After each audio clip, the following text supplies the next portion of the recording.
अच्छा जी, अस्सलाम वालेकुम। क्या हाल है आप सबके? पहले तो प्लीज़ मुझे बता दें, क्या मेरी आवाज़ और मेरी स्क्रीन आप लोगों तक क्लियरली पहुंच रही है? प्लीज़ जल्दी से बता दें। अगर मेरी आवाज़ और स्क्रीन आप लोगों तक क्लियरली पहुंच रही है तो एक बार चैट पर क्लियर लिख दें ताकि हम आज की क्लास स्टार्ट करें। प्लीज़ फटाफट फौरन।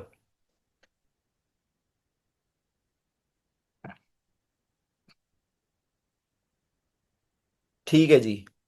अब्दुल समद, आपका रिप्लाई नहीं आया। क्या आपको मेरी आवाज़ और स्क्रीन क्लियरली पहुंच रही है? जल्दी से बता दें ताकि हम आज की क्लास स्टार्ट करें।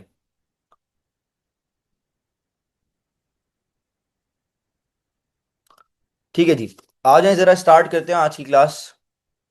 अ, तो देखें, लास्ट क्लास में हमने एक पास्ट पेपर क्वेश्चन किया था, ठीक है। प्योंडर एंड पार्क के नाम से वो क्वेश्चन था, ठीक है। उसमें कोई अंडर ओवर एब्जॉर्ब वगैरह नहीं था। वो क्वेश्चन लास्ट क्लास मैंने आपको कराया था और उसकी पीडीएफ मैंने ग्रुप पर भेज भी दी थी, ठीक है। आज की क्लास में मैं सेकंड पास्ट पेपर क्वेश्चन पर जा रहा हूँ, ठीक है। प्रॉफिट स्टेटमेंट्स, कॉस्टिंग की प्रॉफिट स्टेटमेंट्स का आज हम second past paper question solve करेंगे। और आपके सामने मैंने क्वेश्चन खोला हुआ है। ये क्वेश्चन थोड़ा सा पुराना है, किस साल का क्वेश्चन है? अक्टूबर नवंबर सेशन का एक क्वेश्चन है।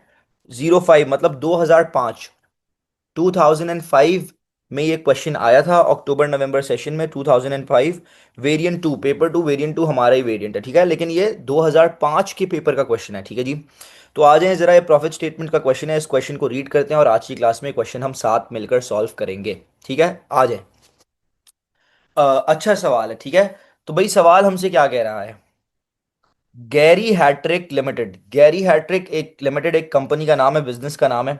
Manufacture and sale video cameras. अब इस कंपनी या इस बिजनेस का क्या काम है?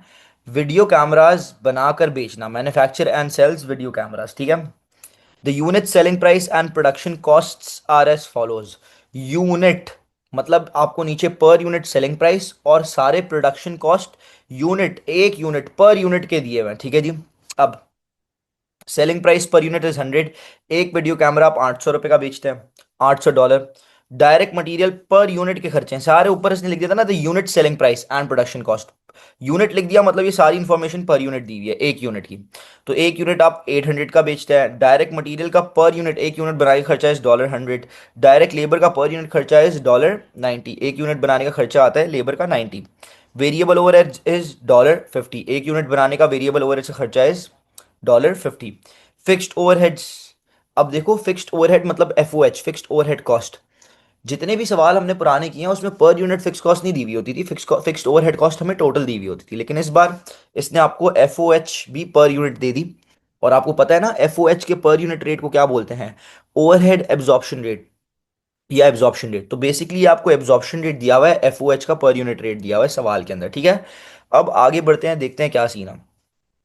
अब आगे बोला हुआ है, the fixed production overheads assume, क्या लिखा हुआ है? फोकस कीजिएगा थोड़ा सा। अज्यूम अ मंथली प्रोडक्शन, ये आपको मंथली पर मंथ प्रोडक्शन के यूनिट्स दिए हुए हैं, लेकिन क्या लिखा हुआ है? Assume a monthly production. Assume मतलब सोची हुई, अज्यूम्ड, बजटेड प्रोडक्शन। तो ये आपको प्रोडक्शन के यूनिट्स दिए हुए हैं, लेकिन ये आपको कौन सी प्रोडक्शन दी हुई है? ये आपको बजटेड प्रोडक्शन दी हुई है सवाल के अंदर, ठीक है जी। 2000 यूनिट्स आपकी बजटेड प्रोडक्शन है। खैर आगे, the following monthly costs are also incurred, और भी खर्चे लगते हैं। क्या क्या खर्चे हैं भाई? फिक्स्ड एडमिनिस्ट्रेटिव ओवरहेड्स, मैं देता था ना एग्जांपल क्वेश्चंस में, एडमिन की फिक्स कॉस्ट, ये वही ना, एडमिनिस्ट्रेटिव फिक्स्ड ओवरहेड्स। ये एडमिनिस्ट्रेशन की फिक्स कॉस्ट आपको 80,000 दी हुई है। वेरिएबल सेल्स ओवरहेड्स है, वेरिएबल सेल्स ओवरहेड्स में आपको ओवर वो देता था ना, S and D, selling and distribution का वेरिएबल, ये वही है। सेल्स ओवरहेड, सेल्स का खर्चा कौन सा वाला? वेरिएबल वाला। तो वेरिएबल सेल्स ओवरहेड्स। अब ये आपको टोटल या पर यूनिट नहीं दिया हुआ, ये आपको बता दिया है 10% ऑफ सेल्स वैल्यू। जो आपका सेल्स का अमाउंट आ रहेगा उसका 10% निकालेंगे तो वो आपके पास वेरिएबल सेल्स ओवरहेड्स का खर्चा आ जाएगा। उसके बाद fix sales overheads, selling and distribution का फिक्स कॉस्ट मैं देता था ना, ये वही समझ लें आप। सेल्स ओवरहेड, सेल्स करते वक्त खर्चा लगता है, और फिक्स्ड खर्चा है, ठीक है। तो फिक्स्ड सेल ओवरहेड एक खर्चा आपको दे दिया, दैट इज 1,20,000। ये भी तीन खर्चे लगते हैं, ठीक है, नो इश्यूज। अब यहाँ क्या बोला हुआ है? Last two lines are important, और क्या कह रही हैं लास्ट टू लाइंस हमसे? During the month of September 2005, a total 2400 units were produced. आपने एक्चुअली में सितंबर 2005 सितंबर के मंथ में 2400 यूनिट्स वर प्रोड्यूस, मतलब ये आपको प्रोडक्शन दी हुई है, लेकिन कौन सी दी हुई है? ये आपको एक्चुअल प्रोडक्शन के एक्चुअली आपने कितने यूनिट्स बनाए सितंबर के मंथ के अंदर, ठीक है, 2400 यूनिट्स आपने बनाए। तो आपकी बजटेड प्रोडक्शन थी 2000 यूनिट्स और आपको एक्चुअल प्रोडक्शन दी हुई है 2400 यूनिट्स। आगे लिखा हुआ है वो produced of which 1800 units were sold, of which 1800 were sold. तो ये 1800 आपके क्या है? 1800 आपके सेल्स के यूनिट्स आ गए। तो भाई आपने सोचा था 2000 बनाएंगे, एक्चुअली में आपने 2400 बनाया और 2400 में से बेचे कितने? 800, ठीक है। अच्छा, आगे क्या लिखा हुआ है? There were no stock on hand at the beginning of सितंबर, मतलब आपका सितंबर के स्टार्ट में कोई स्टॉक नहीं था, कोई ओपनिंग इन्वेंट्री नहीं थी। तो देखिए ना, एक बात आपको यहाँ क्लियर होना हो जानी चाहिए कि जो ओपनिंग इन्वेंट्री है दैट इज 0 यूनिट। साल के शुरू में कोई, मतलब पिछले साल की बची हुई कोई इन्वेंट्री इस साल नहीं है, तो opening inventory unit zero. Production, production मतलब आपने एक्चुअल एक्चुअल प्रोडक्शन ना, एक्चुअली में आपने कितने बनाए? 2400 यूनिट्स बनाए, ठीक है। उसके बाद तो आपके पास इस साल टोटल कितने यूनिट्स पड़े थे? साल के शुरू में जीरो और बनाए 2400। तो इन टोटल आपके पास 2400 यूनिट्स पड़े थे, जिसमें से आपने बेचे कितने? 1800 सेल्स की यूनिट्स। तो वो आप माइनस कर दें, तो भाई याद है ना, opening inventory plus production minus sales, तो बच कितने गए साल के आखिर में? मेरे ख्याल से 600 यूनिट्स बच गए। तो ये 600 क्या आ गई आपके पास? बेसिकली क्लोजिंग इन्वेंट्री के यूनिट्स आ गए ना, कि भाई साल के आखिर में 600 यूनिट्स बचे हैं। तो इस तरह हमने क्लोजिंग इन्वेंट्री के यूनिट्स निकाल लिए। ओपनिंग इन्वेंट्री के यूनिट्स तो जीरो है, कोई ओपनिंग इन्वेंट्री नहीं थी, no stock at the beginning of सितंबर। लेकिन क्लोजिंग इन्वेंट्री साल के आखिर में यूनिट्स बच गए, 600 यूनिट बन गए बच गए। सो या क्लोजिंग इन्वेंट्री 600 यूनिट्स, ठीक है। खैर, अब मेरा आप लोगों से एक सवाल है, आप सबसे जितने भी लोग इन द मीटिंग हैं, प्लीज मुझे बताएं, क्या इस सवाल में अंडर ओवर एब्जॉर्ब्ड आएगा या नहीं आएगा? जल्दी से बताएं प्लीज। हाँ जी, क्या इस सवाल में अंडर ओवर एब्जॉर्ब्ड होगा या नहीं होगा? जवाब आना शुरू हो गए हैं, यस यस यस, बिल्कुल, जी हाँ, ठीक जवाब है, यस, अंडर ओवर एब्जॉर्ब्ड होगा। मैंने आपको क्या ट्रिक बताई थी पता लगाने की कि अंडर ओवर एब्जॉर्ब्ड होगा या नहीं होगा? मैंने बोला था अगर आपको सवाल के अंदर एक्चुअल प्रोडक्शन गिवन होती है और बजटेड प्रोडक्शन गिवन होती है और दोनों में डिफरेंस फर्क होता है जो है, तो मतलब अंडर ओवर एब्जॉर्ब्ड आएगा। तो आप देख सकते हैं actual production 2400 units, budgeted production 2000 units, फर्क है, अंडर ओवर एब्जॉर्ब्ड आएगा। खैर, और आपको पता है मार्जिनल कॉस्टिंग में अंडर ओवर एब्जॉर्ब्ड कुछ नहीं जाता।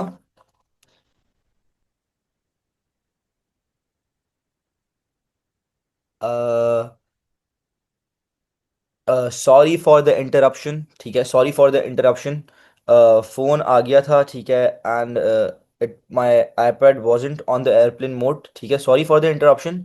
आ जाएं जरा, हम कंटिन्यू करते हैं, ठीक है। तो हम यही देख रहे थे कि यार एक्चुअल प्रोडक्शन और बजटेड प्रोडक्शन में फ़र्क है, मतलब अंडर ओवर एब्जॉर्ब्ड आएगा। और मैंने आपको, हम लोग क्वेश्चंस कर चुके हैं पिछले, तो हमें पता है कि under over absorbed absorption costing में आता है, मार्जिनल कॉस्टिंग में कोई अंडर ओवर एब्जॉर्ब्ड नहीं आता, ठीक है। खैर, अब हम बढ़ते हैं आगे। तो आए जरा नेक्स्ट ट्रांजैक्शन, ट्रांजैक्शन नंबर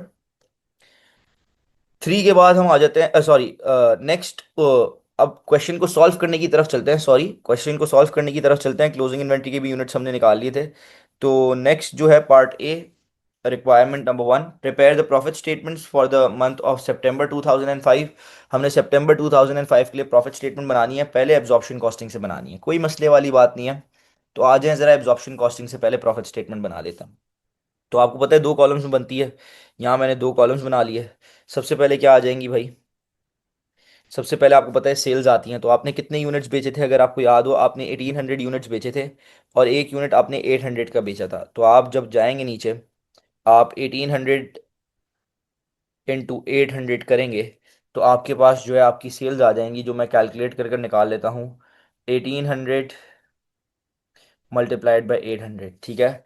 तो 1440000, ठीक है जी। सेल्स में से हम क्या करेंगे? लेस, सेल्स में से हम कर देंगे less cost of sales. Oh sorry, sales, अब एब्जॉर्प्शन कॉस्टिंग बना रहे हैं ना, तो एब्जॉर्प्शन कॉस्टिंग में सेल्स में से कौन से खर्चे लेस होते हैं? पहले सारे के सारे प्रोडक्शन कॉस्ट लेस होते हैं, याद है आप लोगों को? तो हम हेडिंग डाल देंगे लेस पीसी, पीसी मतलब प्रोडक्शन कॉस्ट। अब कौन कौन से प्रोडक्शन कॉस्ट मैक्सिमम एक सवाल में चार हो सकते हैं ना, आप सबको बताया मैं। Direct material, direct labour, variable overheads, fix overheads, ठीक है। तो हम ले लेते हैं डीएम, चारों हमें गिवन थे ना, yes, DM, DL, VOH and FOH, ठीक है, ग्रेट, नो इश्यूज। तो आ जाए जरा, डीएम, डीएल, वीओएच, एफओएच ले लेते हैं। DM, DL, VOH and FOH. वैसे मैं आप लोगों को मैं बोला करता था पुराने सवालात में कि एब्जॉर्प्शन कॉस्टिंग की प्रॉफिट स्टेटमेंट बनाने से पहले हमेशा क्या निकाल लिया करें, एफओएच का पर यूनिट रेट निकाल लिया करें, दैट इज एब्जॉर्प्शन रेट। लेकिन इसमें आपको नहीं निकालने की जरूरत, क्योंकि आपको सवाल में ऑलरेडी एफओएच का पर यूनिट रेट जो एब्जॉर्प्शन रेट होता है, जो budgeted FOH divided by budgeted production करके निकलता है, वो गिवन है एफओएच का पर यूनिट रेट, दैट इज 160। तो एब्जॉर्प्शन रेट गिवन है, निकालने की जरूरत नहीं थी। तो अब सबके पर यूनिट हम ले लेते हैं, 100, 90, 50, 160, 100, 90, 50, 160, 100, 90, 50 एंड 160, ऐसा ही है। अब इन सबको हम मल्टीप्लाई करेंगे, जी हाँ, मल्टीप्लाई करेंगे किससे, प्रोडक्शन की यूनिट से, क्योंकि ये खर्चे प्रोडक्ट को बनाते वक्त लगते हैं, और एक्चुअल प्रोडक्शन से, क्योंकि एक्चुअल में जितनी यूनिट्स बने सारे उन्हीं यूनिट्स के हिसाब से खर्चे लगे होंगे ना। तो एक्चुअल प्रोडक्शन हमारी कितनी थी भाई, 2400 यूनिट्स। तो इन सबको हम मल्टीप्लाई कर देंगे 2400 से, ठीक है जी, 2400 मल्टीप्लाइड बाई 2400 एंड 2400। तो आ जाएं ज़रा देखते हैं, डीएम डीएल सबका खर्चा कितना आ रहा है। 100 इंटू 2400 इज 2,40,000, ठीक है जी। 90 इंटू 2400 हमारे पास आ जाएगा, 90 इंटू 2400, आंसर इज 216,000, 2,16,000, ठीक है, 2,16,000। उसके बाद 50 इंटू 2400, 120,000, ठीक है जी। ये हमारे पास आ जाएगा 1,20,000 डायरेक्ट वेरिएबल ओवरहेड से खर्चा, ठीक है। एंड उसके बाद फिक्स्ड ओवरहेड्स हमारे पास आ रही है 160 into 2400, that is three, sorry, that is 384,000। अब आपको बताया सारे प्रोडक्शन कॉस्ट डालने के बाद हम ऐड ओपनिंग इन्वेंट्री और लेस क्लोजिंग इन्वेंट्री करते हैं। लेकिन ओपनिंग इन्वेंट्री तो है ही नहीं ना भाई, ओपनिंग इन्वेंट्री तो सवाल में है ही नहीं, 0 यूनिट्स। तो आंसर ओपनिंग इन्वेंट्री का 0 ही आएगा। तो आप ओपनिंग इन्वेंट्री को स्किप करें, आप डायरेक्ट का, आप डायरेक्ट डाल दें लेस क्लोजिंग इन्वेंट्री। अच्छा जी, अब क्लोजिंग इन्वेंट्री के यूनिट्स तो 600 थे, और आपको पता है एब्जॉर्प्शन कॉस्टिंग में रेट कैसे निकलता है। एब्जॉर्प्शन कॉस्टिंग के अंदर इन्वेंट्री का रेट कैसे निकलता है भाई, डायरेक्ट मटेरियल का पर यूनिट, डायरेक्ट लेबर का पर यूनिट, वेरिएबल ओवरहेड्स का पर यूनिट और फिक्स्ड ओवरहेड्स का पर यूनिट। तीनों को, चारों को हम प्लस कर लेते हैं, चारों के पर यूनिट को, DM DL VOH and FOH का पर यूनिट। तो कर लेते हैं 100 + 90 + 50 + 160, आर एफ 400, ठीक है जी। तो 600 इंटू 400 हमारे पास कितना आ गई क्लोजिंग इन्वेंट्री, 600 इंटू 400 हमारे पास 2,40,000 हमारे पास जो है क्लोजिंग इन्वेंट्री आ गई, जो माइनस होगी। अब ये सारी चीज़ें ऐड लेस कर फाइनल आंसर राइट कॉलम में लेकर जाएंगे, ठीक है। तो आ जाएं ज़रा, कैलकुलेटर मैंने खोला हुआ, ये सारी चीज़ें ऐड लेस करते हैं, ठीक है। 2,40,000 प्लस 2,16,000 प्लस 1,20,000 प्लस 384,000 माइनस 2,40,000। तो हमारे पास आंसर आ रहा है 7,20,000 प्रोडक्शन कॉस्ट के टोटल का, जिसको हम ऊपर से माइनस करेंगे तो 14,40,000 माइनस 7,20,000। जब आप 14,40,000 में से 140,000 में से 7,20,000 माइनस करेंगे 720,000, तो आपके पास एक आंसर आएगा, दैट इज कॉन्ट्रीब्यूशन। और आंसर कितना आ रहा है, 7,20,000 ही आ रहा है, ठीक है। तो इस आंसर का नाम होता था, सॉरी, कॉन्ट्रीब्यूशन नहीं, एब्जॉर्प्शन कॉस्टिंग बना रहे हैं, तो जो आंसर आएगा उसका नाम होगा ग्रॉस प्रॉफिट। आ गया नाम ग्रॉस प्रॉफिट, ग्रॉस प्रॉफिट निकल आया। अब इस ग्रॉस प्रॉफिट में से सारे नॉन प्रोडक्शन कॉस्ट माइनस होते हैं, ठीक है। तो आ जाएं जरा देखते हैं नॉन प्रोडक्शन कॉस्ट कौन कौन से हैं। तो हेडिंग हम डालेंगे less, less non, less non production cost, NPC. अब क्या क्या है भाई, नॉन प्रोडक्शन कॉस्ट देखते हैं। भाई डीएम डीएल वीओएच एफओएच तो प्रोडक्शन कॉस्ट थे। उसके बाद ये fixed administrative overheads, fixed administrative overheads, variable sales overheads, fix sales overheads, ये सारे प्रोडक्ट को बेचते वक्त लग रहे हैं खर्चे, तो ये नॉन प्रोडक्शन कॉस्ट हैं तीनों। फिक्स्ड एडमिनिस्ट्रेटिव ओवरहेड्स तो आ गया 80,000, ठीक है जी, डायरेक्टली 80,000। क्या फिक्स्ड एडमिनिस्ट्रेटिव ओवरहेड्स, उसके बाद थे वेरिएबल सेल्स ओवरहेड्स। अब variable sales overheads 10% of the sales value, ठीक है। वेरिएबल सेल्स ओवरहेड्स 10%, ये जो सेल्स की वैल्यू है ना 14,40,000, इसका आप 10% निकाल लें।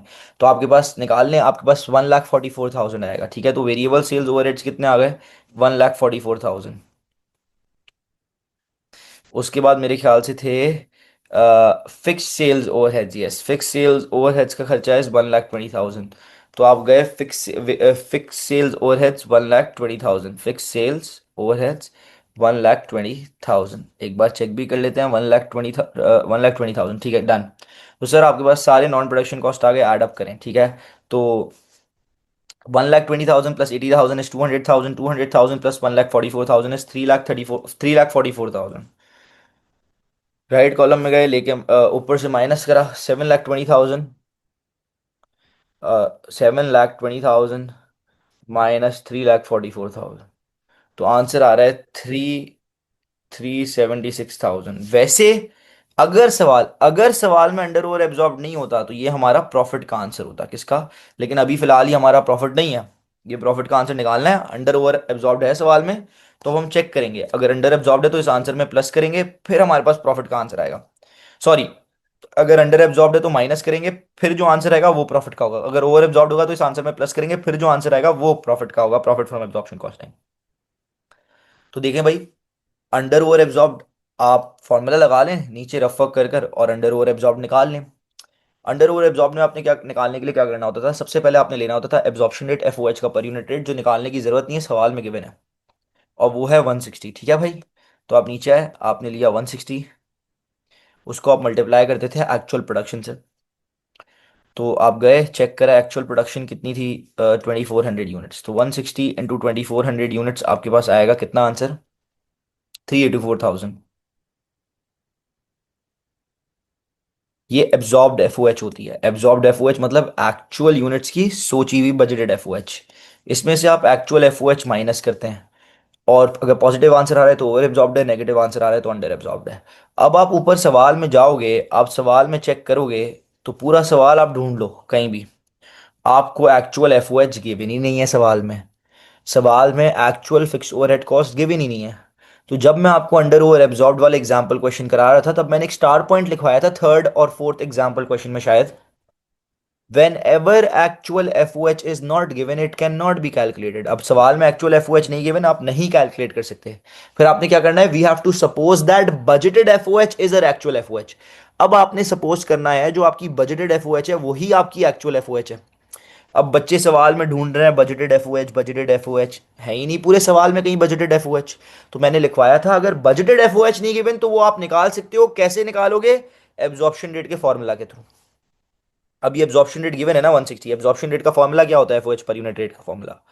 Budgeted FOH divided by budgeted production equals to absorption rate आता है जो हमें पता है 160 है। अब सवाल में बजटेड प्रोडक्शन भी तो गिवन है ना, वो डाल दो। बजटेड प्रोडक्शन कितनी है भाई? बजटेड प्रोडक्शन हमारे पास 2,000 है, तो निकल नहीं आएगी क्या बजटेड एफओएच? ये 2,000 वहां जाकर मल्टीप्लाई हो जाएगा, तो हमारी बजटेड एफओएच जो मेरे ख्याल से आएगी दैट इज 160 इंटू 2,000। तो बजटेड एफओएच जो आ रही है दैट इज 160 इंटू 2,000, कितना होता है भाई? 3,20,000। अब एक्चुअल नहीं है तो ये जो बजटेड बजटेड नहीं थी वो निकाल ली। अब एक्चुअल नहीं है तो ये बजटेड एफओएच ही हमारी एक्चुअल एफओएच है। तो यहाँ जो है आप नीचे गए फॉर्मूला में आपने क्या करा, एब्जॉर्ब्ड एफओएच माइनस बजटेड ही एक्चुअल एफओएच माइनस की, तो आपके पास आंसर आ जाएगा 64,000 पॉजिटिव, मतलब ओवर एब्जॉर्ब्ड है। तो आप यहाँ ऊपर जाओगे और 64,000 इस आंसर में ऐड कर दोगे, किस नाम से? Add over absorbed. हाँ, ऐड ओवर एब्जॉर्ब्ड। हाँ जी, और अब आपके पास आपका प्रॉफिट फ्रॉम एब्जॉर्प्शन कॉस्टिंग, बिल्कुल करेक्ट वाला जो प्रॉफिट फ्रॉम एब्जॉर्प्शन कॉस्टिंग है वो निकल आएगा 3,76,000 प्लस 64,000, 4,40,000। अब एक मजे की बात बता दूं, आपने जरूरी नहीं है आप इस तरह अंडर ओवर एब्जॉर्ब निकालो नीचे वर्किंग कर कर। अगर कोई बच्चा शार्प है वो डायरेक्टली 1 मिनट में अंडर ओवर एब्जॉर्ब पता लगा लेता। पता है कैसे? देखिए, हम जो एब्जॉर्प्शन कॉस्टिंग में डाल रहे होते हैं ना एफओएच, वो एब्जॉर्ब्ड एफओएच ही जारी होती है, एक्चुअल यूनिट्स की सोची हुई। देखिए absorption rate into actual production करके जो एब्जॉर्ब आ रही होती है वो जा रही होती है, तो आपने नीचे लंबी करने की जरूरत ही नहीं थी। आप डायरेक्ट देखते हैं सवाल में हमने जो एक्चुअल यूनिट्स की सोची हुई एब्जॉर्ब डाल दिए 384, गई 384 है। ऊपर जाकर एक्चुअल चेक करें, एक्चुअल नहीं थी तो बजटेड ही एक्चुअल है, बजटेड नहीं थी तो एब्जॉर्प्शन रेट के थ्रू बजटेड निकाल ली, अब यही एक्चुअल है। तो हमने स्टेटमेंट में डाल दिया है 384 सोची हुई, लेकिन एक्चुअल में खर्चा आया 3,20,000। तो हमने ज्यादा सोची है, ज्यादा डाल दिया, मतलब ओवर एब्जॉर्ब्ड है। कितने से डिफरेंस निकालने 64,000, आप डायरेक्ट यूं कंपेयर करके भी डिफरेंस निकाल सकते थे 64,000। तो आपको पता चल जाता है भाई 64,000 से सोची ज्यादा है, मतलब ओवर एब्जॉर्ब्ड है, तो 64,000 आप यहाँ डायरेक्टली ऐड कर देते। ठीक है, जरूरी नहीं है कि आप फॉर्मूला लगाकर लंबी करें, अगर किसी को उस तरह याद नहीं रहता तो फिर वो ये फॉर्मूला लगाकर निकाल ले। ठीक है, तो ये अब आपका जो है एब्जॉर्प्शन कॉस्टिंग की पूरी प्रॉफिट स्टेटमेंट आपकी तैयार हो चुकी है। ठीक है, तो प्लीज़ मुझे बताएं, क्या आप सबको क्या आप सबको 100% क्रिस्टल क्लियर है ये जो एब्जॉर्प्शन कॉस्टिंग की मैंने प्रॉफिट स्टेटमेंट बनाई है? क्या आप सबको क्लियर है 100% सारी चीज़ें क्लियर? ओके की रिपोर्ट है? तो एक बार चैट पर क्लियर लिखें ताकि हम आगे बढ़ सकें।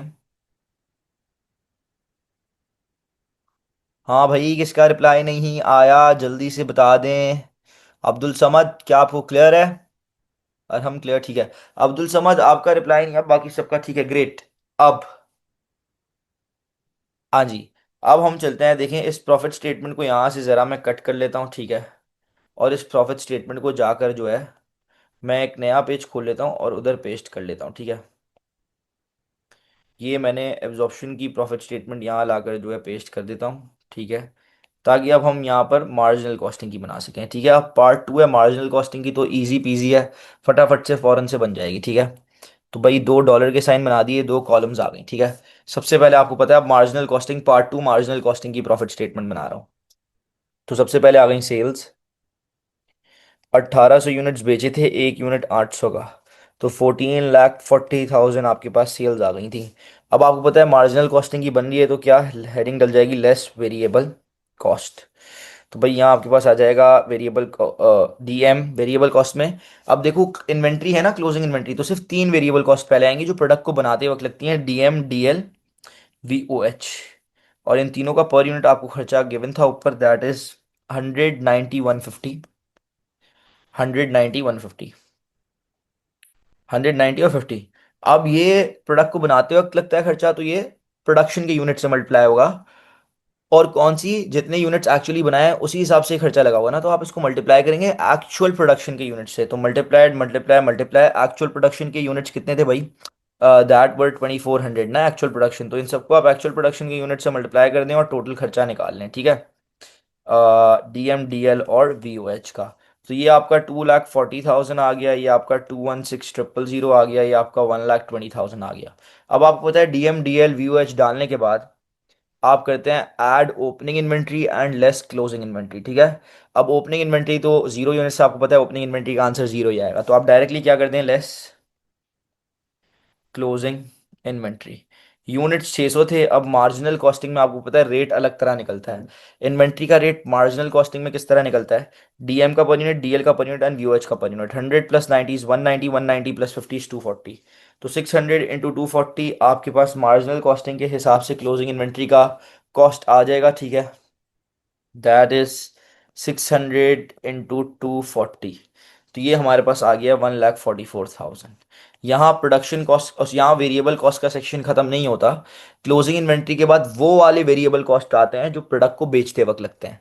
ठीक है, तो डीएम, डीएल, वीओएच चले गए, फिक्स्ड ओवरहेड नहीं, वेरिएबल कॉस्ट नहीं है, फिक्स्ड एडमिनिस्ट्रेटिव ये भी वेरिएबल कॉस्ट नहीं है। देखिए ये है सेकंड वाला variable sales overheads, variable cost है और सेल्स प्रोडक्ट को बेचते वक्त लगता है। अब इसका कोई पर यूनिट रेट नहीं है, डायरेक्ट आपको बताया हुआ है सेल्स का, सेल्स की वैल्यू का 10%। तो सेल्स की वैल्यू थी 14,40,000, इसका आप 10% निकालेंगे 1,44,000 आ जाएगा। तो भाई ये जो वेरिएबल कॉस्ट हैं जो प्रोडक्ट को बेचते वक्त लगते हैं वो क्लोजिंग इन्वेंट्री के बाद आते हैं, 1,44,000। ये क्या है भाई, वेरिएबल सेल्स ओवरहेड्स, और कोई ऐसा खर्चा नहीं था जो वेरिएबल और प्रोडक्ट को बेचते वक्त लगता हो, इसके बाद वाला भी सेल्स था लेकिन ये फिक्स कॉस्ट था। ठीक है, तो अब क्या करेंगे आप, अब आपका वेरिएबल कॉस्ट का सेक्शन पूरा हो गया, सारी चीज़ें एडलेस करें। ठीक है, 2,40,000 plus 216,000, 2,40,000 plus 2,16,000 plus 1,20,000 plus 144,000 minus 144,000 thousand, तो इक्वल्स टू आंसर जो हमारे पास आ रहा है दैट इज 576,000 हमारी वेरिएबल कॉस्ट का सेक्शन का आंसर। अब सेल्स के आंसर में से वेरिएबल कॉस्ट का सेक्शन का आंसर माइनस करेंगे। 14,40,000 माइनस 576,000, हमारे पास हमारी कंट्रीब्यूशन आ जाएगी 864,000। ठीक है, ये हमारे पास क्या आ गई कंट्रीब्यूशन। अब इस कंट्रीब्यूशन में से आपको पता है हम लेस कर देते हैं क्या फिक्स्ड कॉस्ट। कितनी फिक्स कॉस्ट है भाई हमारे पास? मेरे ख्याल से we had three fix cost. कौन कौन सी? एक हमारे फिक्स्ड ओवरहेड्स, और एक हमारी fixed administrative overheads, fix sale overheads. Fixed administrative overheads है 80,000, फिक्स सेल ओवरहेड्स है 1,20,000। ठीक है, फिक्स्ड एडमिनिस्ट्रेटिव ओवरहेड्स और फिक्स्ड सेल्स ओवरहेड्स और F O H fixed overhead. अब देखो, फिक्स्ड एडमिन ओवरहेड्स डाल दिए, फिक्स सेल ओवरहेड्स डाल दिए, एफ ओ एच। देखिए, आपको सिखाया है कि मार्जिनल कॉस्टिंग में जो एक्चुअल एफ ओ एच का खर्चा होता है वो एज इट इज चले जाता है डायरेक्टली। ठीक है, पीरियड कॉस्ट की तरह इसको ट्रीट करते हैं।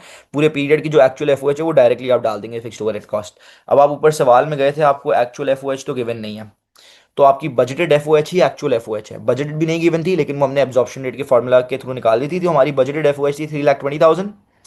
यही एक्चुअल है, और एक्चुअल डायरेक्टली चले जाती है मार्जिनल कॉस्टिंग में, तो 3,20,000 as it is marginal costing की प्रॉफिट स्टेटमेंट में चली जाएगी। सारे खर्चे ऐडअप करेंगे, 3,20,000 प्लस 80,000, ये मेरे ख्याल से हो गया 4 लैक्स। 4 लैक्स प्लस 120,000, 5,20,000। तो राइट कॉलम में टोटल लेके गए 5,20,000, ऊपर से माइनस करा, हमारे पास आ जाएगा profit according to marginal costing. ठीक है, तो 864,000 माइनस 5,20,000। ठीक है, 864,000 माइनस 5,20,000, 3,44,000। यहाँ हमारे पास आ गया 3,44,000। ये हमारा प्रॉफिट फ्रॉम मार्जिनल कॉस्टिंग बन गई, और प्रॉफिट फ्रॉम मार्जिनल कॉस्टिंग निकल आया। ठीक है भाई, जल्दी से बताएं, किसी को कोई प्रॉब्लम या क्लियर है 100%? वेट, क्या आप सबको मार्जिनल कॉस्टिंग की प्रॉफिट स्टेटमेंट क्लियर है किस तरह निकली है, और मार्जिनल कॉस्टिंग का प्रॉफिट किस तरह निकाला है हमने? जल्दी से बता दें प्लीज, फटाफट। वेट कर रहा हूँ आप सबके रिप्लाई का। ठीक है, ग्रेट, थैंक यू। अब जो है, अब हम चलते हैं कहाँ पर, देखें बस।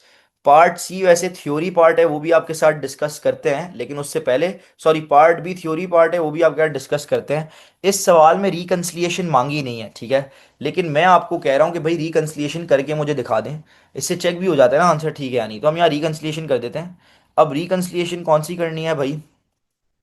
मैं आपको बता देता हूं, मार्जिनल के प्रॉफिट को एब्जॉर्प्शन से रिकंसाइल करना है। ठीक है, तो हम पहले क्या ले लेंगे, profit as per marginal costing. Profit as per marginal costing कितना निकाला? अभी अभी हमने निकाला 344,000, तो यहाँ हमने ले लिया 340। मार्जिनल एज पर ले लिया, profit as per marginal costing ले लिया। अब हम क्या करते थे, अगर आप लोगों को याद हो, add closing inventory and less opening inventory. अब ये आंसर क्या लेते थे? ओपनिंग क्लोजिंग इन्वेंट्री में एब्जॉर्प्शन रेट इनटू यूनिट्स कर कर, ओपनिंग क्लोजिंग इन्वेंट्री के units multiply by absorption rate करके जो आंसर आ रहा है वो ऐड लेस करते थे। तो क्लोजिंग के यूनिट्स 600 थे, ओपनिंग के यूनिट 0 थे, multiplied by absorption rate, FOH का पर यूनिट रेट सवाल में गिवन था 160। तो 600 इंटू 160 कितना होता है भाई? 600 इंटू 160, 96,000, एंड 0 इंटू 160 0। तो यहाँ पर अब आपके पास क्या आना चाहिए, profit as per absorption, directly automatically profit as per absorption costing आना चाहिए। चेक करते हैं आ रहा है या नहीं आ रहा। तो यार 3,44,000 प्लस 96,000, तो यहाँ आप देख लें 4,40,000। रिकन्सिलिएशन आपकी मैच हो चुकी है, आपका एब्जॉर्प्शन का प्रॉफिट जो है 4,40,000 ही आ रहा था। मतलब आपने प्रॉफिट स्टेटमेंट्स बिल्कुल ठीक तरह 100% क्लियर ठीक बनाई है। ठीक है, कोई मसला है, क्लियर है? क्या आपको ये जो रिकन्सिलिएशन की है ये मांगी तो नहीं थी, लेकिन मैंने आपको करके दिखा दी। मार्जिनल कॉस्टिंग से एब्जॉर्प्शन कॉस्टिंग के प्रॉफिट को रिकनसाइल करके दिखा दिया। तो प्लीज मुझे बताएं, क्या आप लोगों को क्लियर है या नहीं क्लियर? प्लीज जल्दी, वेट कर रहा हूं आप सबके रिप्लाई का। जल्दी से बना दें, ताकि हम जो नेक्स्ट थ्योरी पार्ट है उसको डिस्कस करें। ठीक है, ग्रेट। अब देखिए, नेक्स्ट थ्योरी आपका देखें, प्रॉफिट दोनों के डिफरेंट आ रहे थे ना, 3,44,000 एंड 4,40,000 एब्जॉर्प्शन का। अब यहाँ यही तो पूछा हुआ है, explain explain why the profit found when using absorption costing differ with the profit found in marginal costing। भाई आपको याद है ना, आपको बताया था मैंने, एब्जॉर्प्शन और मार्जिनल का प्रॉफिट डिफरेंट क्यों आता है? तो देखें, इधर आपने एक्सप्लेन करना था, बताना था कि एब्जॉर्प्शन कॉस्टिंग में हम जो फिक्स्ड ओवरहेड कॉस्ट है हमारा, उसको हम as a production cost treat करते हैं, ठीक है, प्रोडक्शन कॉस्ट में लेते हैं। वेर एज मार्जिनल कॉस्टिंग में हम उसको फिक्स कॉस्ट में लेते हैं, ठीक है, नीचे फिक्स कॉस्ट में लेते हैं। और इन्वेंट्री कैलकुलेट करते वक्त एफ ओ एच को हम यूनिट बेसिस पे ट्रीट करते हैं, और एफ ओ एच भी हम इंक्लूड करते हैं इन्वेंट्री का रेट निकालते वक्त। लेकिन मार्जिनल कॉस्टिंग में हम इन्वेंट्री का रेट निकालते वक्त एफओएच का रेट इंक्लूड नहीं करते। एफओएच हम मार्जिनल कॉस्टिंग में as a period cost treat करते हैं, जिसकी वजह से हमारी इन्वेंट्रीज डिफरेंट आती हैं और हमारे एब्जॉर्प्शन और मार्जिनल के प्रॉफिट भी क्या आ रहे होते हैं, डिफरेंट आ रहे होते हैं। तो इधर आपने ये एक्सप्लेन कर कर लिखना था, ये 4 पॉइंट्स देने थे, तो आपको 4 मार्क्स मिल जाते। तो क्या आप लोगों को क्लियर है कि पार्ट बी में क्या लिखना था? ठीक है, जल्दी से बता दें प्लीज। हाँ जी। जल्दी से बता दें, क्या आप लोगों को क्लियर है? ठीक है, मैं आपको थ्योरी बुक में से जो ये प्रॉफिट स्टेटमेंट्स का थ्योरी वाला पार्ट है सारा वो भेज दूंगा। ये जो मैंने आपको अभी एक्सप्लेन करा है, ये पूरा क्वेश्चन का आंसर उसमें कंस्ट्रक्ट कर कर लिखा हुआ भी है। तो वो आप लोग रीड भी कर लीजिएगा, फिर उसी तरह का एक कंस्ट्रक्ट कर कर अपने पास लिख भी लीजिएगा, ठीक है। आई होप आप लोगों को समझ आ गया होगा कि इस पार्ट में लिखना क्या है, क्या एक्सप्लेन करना है, क्या चीज़ें बतानी है, ठीक है। तो ये पूरा हमारा जो है प्रॉफिट स्टेटमेंट्स का आज एक और सवाल कंप्लीट हो गया है, ठीक है। अब इसी तरह मुझे प्रॉफिट स्टेटमेंट्स के 2 सवाल और करवाने हैं, तो 2 क्लासेस और लगेंगी। मतलब ये जो नेक्स्ट वीक में अभी क्लासेस आ रही हैं ट्यूसडे एंड थर्सडे में, वो 2 क्लासेस और लगेंगी, फिर जो है हमारा प्रॉफिट स्टेटमेंट्स का टॉपिक खत्म हो जाएगा। उसके बाद हम अपने नेक्स्ट टॉपिक पर जाएंगे। और नेक्स्ट टॉपिक मोस्ट प्रोबेबली मैं आप लोगों को ब्रेक इवन एनालिसिस पढ़ाऊंगा, छोटा सा आसान सा टॉपिक है। अच्छा, क्लास खत्म करने से पहले मुझे एक बात बता दें, एक छोटी सी बात आप लोगों से पूछनी है। वेट कीजिएगा प्लीज़।